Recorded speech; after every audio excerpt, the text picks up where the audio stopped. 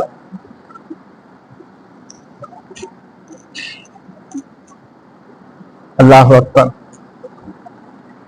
علیمہ سعدیہ نے یہ بھی فرمایا تھا کہ جب میں حضور کے گھر میں داخل ہوئی تھی تو مجھے خوشبو جو آئی تھی اس گھر میں، وہ خوشبو دنیا میں کائنات میں کبھی نہیں دیکھی اور نہ کہیں بنتی ہے۔ اس مختصر کہ وہ گھر پہنچ گئے۔ اب آنن فانن گھر کے حالات بدلنے لگے نبی کریم علیہ السلام کی برکت سے۔ گھر کے حالات بدلنے لگے۔ جہاں ہر وقت پریشانی ہوتی تھی، ہر چیز پر نظر پڑنے سے ایک پریشانی ملتی تھی، وہ گھر خوشیوں کا گہوارہ بن گیا، رحمتوں کا گہوارہ بن گیا، خوشبوئیں ہر طرف۔ اب جب شام کا قریب ہوا تو حضرت حلیمہ سعدیہ کے شوہر جن کا نام حارث تھا وہ اٹھے، کہتے اب دودھ ڈولوں میں وہ برتن جو عادتاً اٹھاتے تھے، چھوٹا سا برتن، کہ ڈاچی پہ دودھ تو اتنا ہے نہیں، تھوڑا سا دیتی ہے وہ میں لے آتا ہوں۔ اس کے نیچے جب بیٹھے وہ برتن پھار گیا، ابھی دودھ باقی اسی طرح ہی ہے۔ روایت میں آتا ہے کہ سارے گھر کے برتن دودھ سے بھر گئے لیکن تھنوں میں ابھی دودھ باقی۔ ہر چیز ان کے لیے حیران کن تھی، ہر چیز حیران کن تھی۔ بات یہ ہے کہ یہ برکات اس وقت میں ہی نہیں تھی، یہ نبی کریم علیہ الصلوۃ والسلام۔ آپ بتائیے نا، ایک تھوڑا سا اس بات پہ بھی ہم تبصرہ کرتے ہیں۔ نبی کریم علیہ الصلوۃ والسلام تو وہاں موجود تھے، بچپن تھا یا جو بھی نبی ہوتا ہے، آپ تو دنیا میں آنے سے پہلے بھی نبی تھے، اور آپ کی یہ برکات، یہ جو اتنا دور ہم نہ حضور سے ملے، نہ حضور کے خاندان کے کسی بندے سے ملے، نہ آپ کے کسی صحابی سے ملے، ہم حضور پر ایمان لائے، یہ بھی تو آپ کی برکت ہے نا۔ اسے فیضان کہتے ہیں، یہ ہے فیض نبی کریم علیہ الصلوۃ والسلام۔ اور یہ بھی اللہ والے جو ہیں نا، ان کی زندگیوں سے یہ پتہ چلتا ہے کہ جتنا زیادہ حضور کی زندگی سے بندہ اٹیچ ہو جائے گا، اسی طرح اسے رنگ لگ جائے گا۔ یہ جو حضرت میاں شیر محمد صاحب ہیں، یا حضرت داتا صاحب ہیں، یا شاہ محمد غوث ہیں، یا بابا فرید ہیں، یہ کوئی اور قسم کے انسان نہیں تھے، یہ بھی دوسرے انسانوں کی طرح۔ ان کی اٹیچمنٹ حضور کے ساتھ پوری کی پوری ہو گئی تھی۔ انہوں کا نام کہاں چمکدا پیا؟ جتنا کوئی حضور علیہ الصلوۃ والسلام کی سیرت طیبہ کو اپنا لے گا، آپ کے رنگ کو اپنی زندگی میں وارد کر لے گا، اتنی اس کی گڈی کر جائے گی۔ ہر طرح کی برکات آپ کو مل سکتی ہیں، ہر طرح۔ یہ کلمے کے فیضان سے دیکھو نا جی، میں ریسرچ جو کرتے ہیں ڈاکٹر، انگلینڈ میں ایک دفعہ انہوں نے شائع کی تھی ایک تحقیق ڈاکٹروں نے، کہ یہاں غیر مسلموں کو یہاں گردن میں ایک بیماری ہوتی ہے، مسلمانوں کو وہ نہیں ہوتی۔ تو انہوں نے اس بات پر ریسرچ کی، تو ڈاکٹروں نے یہ نتیجہ نکالا کہ مسلمان جب وضو کرتا ہے اور وضو میں وہ مسح کرتا ہے، پانی لگا کر وہ حضور کی سنت سمجھ کے ایسے کرتا ہے، تو اس پانی کی وجہ سے وہ بیماری نہیں لگتی۔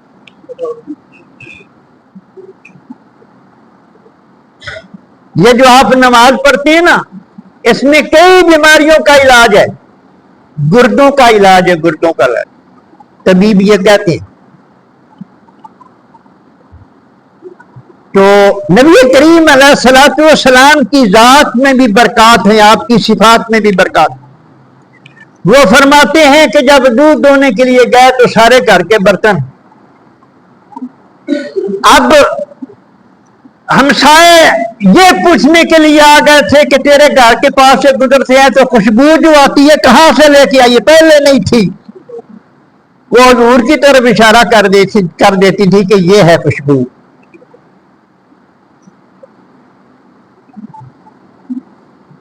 کسی نے پوچھا تیل لینے کے لیے تمہارا کوئی نہ کوئی فرض آتا تھا، دیا جلانا ہے، تیل دو، اب تیل کہیں سے جناب اندر سے نکل آیا، زمین سے نکل آیا، تم دیا نہیں جلاتی؟ وہ کہتی جلانے کی ضرورت نہیں، جب رات ہوتی ہے تو اس کا چہرہ چمکتا ہے اور سارا گھر روشن ہو جاتا۔ حضور کی چمک، ہر چیز روشن۔ اللہ اکبر۔ نبی کریم علیہ الصلوۃ والسلام وہ جو ان کی بکریاں تھیں، ان کی بکریاں بھی تھی، وہ پہلے دودھ نہیں دیتی تھی، چارہ نہیں تھا، پھر دودھ اتنا ہو گیا، ان کے پاس اتنا دودھ ہو گیا کہ ایک کمال ہو گیا۔ اللہ اکبر۔ تو ہر طرح کی، یعنی ہر طرح کی برکتیں،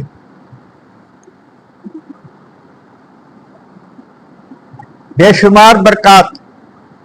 تو میں عرض یہ کر رہا تھا کہ نبی کریم علیہ الصلوۃ والسلام کی بچپن کی برکتیں جنہوں نے پورے ماحول کو بدل دیا، پورے ماحول کو خوبصورت بنا دیا۔ اللہ اکبر۔ اور یہ بھی آپ نے بڑی بات سنی، وہ آپ گہوارے میں ہوتے تو وہ اگر کام کاج میں بھی لگ جاتی تو گہوارہ جو تھا وہ چل رہا ہوتا، فرشتے آ کے آپ کا جھولا جلاتے۔ ایک دن دیکھا کسی کہ چاند، حضرت عبداللہ ابن عباس حضرت عباس رضی اللہ عنہ حضور کے چاچا بیان کرتے ہیں کہ دیکھا کہ چاند کو آج کیا ہوا ہے، کبھی آگے ہوتا ہے کبھی پیچھے ہوتا ہے۔ تو وہ ادھر ملنے کے لیے گئے ہوئے تھے حضرت حلیمہ کے قاری حضرت عباس رضی اللہ تعالیٰ، وہ فرماتے میں نے دیکھا کہ حضور انگلی ہلا رہے ہیں چاند کی طرف، ایسے کھیل رہے ہیں، تو چاند انگلی کے ساتھ ہل رہا ہے۔ تو بہرحال جس بستی میں نبی کریم علیہ الصلوۃ والسلام تشریف فرما ہوئے، وہ پوری کی پوری بستی خوشحال ہو گئی۔ سب سے زیادہ غریب تھے پہلے، اب بعد میں حالت یہ ہو گئی کہ اپنے چرواہوں کو وہاں کے لوگ، اس بستی کے لوگ کہتے تھے کہ حلیمہ سعدیہ کے بچے جدھر اپنی بکری لے جاتے ہیں، بکریاں لے جاتی ہیں، ادھر تم بھی لے کے جایا کرو، کیونکہ ان کی بکریاں شام کو بڑی سیر ہو کے آتی ہیں، تمہاری سیر ہو گیا۔ اور پھر انہوں نے یہ بھی دیکھا کہ جب حضور کو کئی بار آپ چلنے پھرنے لگے، آپ کا جو برنا ہے نا جی، آپ کی حالت یہ تھی کہ جتنا ایک سال میں بڑھتا ہے نا بچہ، حضور ایک مہینے میں اتنا بڑھ جاتا۔ 40 دن کے بعد نبی کریم علیہ الصلوۃ والسلام فصاحت و بلاغت سے بات کرنے لگ گئے تھے۔ جو نبی کریم فصاحت و بلاغت سے بات کرنے لگ گئے تھے، اور پھر آپ نے جو گفتگو فرمائی، سب سے پہلے آپ نے جو بات وہ فرمائی پڑھا کہ اللہ اکبر کبھی کبیرہ، سب سے پہلا جو آپ نے کلام کیا لوگوں کے ساتھ، یعنی آپ لوگوں کے سامنے، وہ اللہ اکبر تکبیر فرمائی آپ۔ پھر تسبیح و تحلیل، تکبیرات نبی کریم علیہ الصلوۃ والسلام فرماتے تھے، یعنی آپ ویسے بھی بیٹھے ہوتے تو اللہ تبارک و تعالیٰ کا ذکر، اللہ تبارک و تعالیٰ کا ذکر کرتے رہتے تھے۔ تو نبی کریم علیہ الصلوۃ والسلام کی جو برکات ہیں، آج بھی اگر کوئی امتی حاصل کرنا چاہتا ہے تو دل میں حضور کی محبت بسا لے اور عمل میں حضور کی سنت کو اپنا لے، ہو سکتا ہی نہیں کہ اس کو رنگ نہ لگے. اللہ تو کیوں در تے آیا نہ اے بد نصیبہ, ہزارہ رنگاں وچ رنگین تے محمد.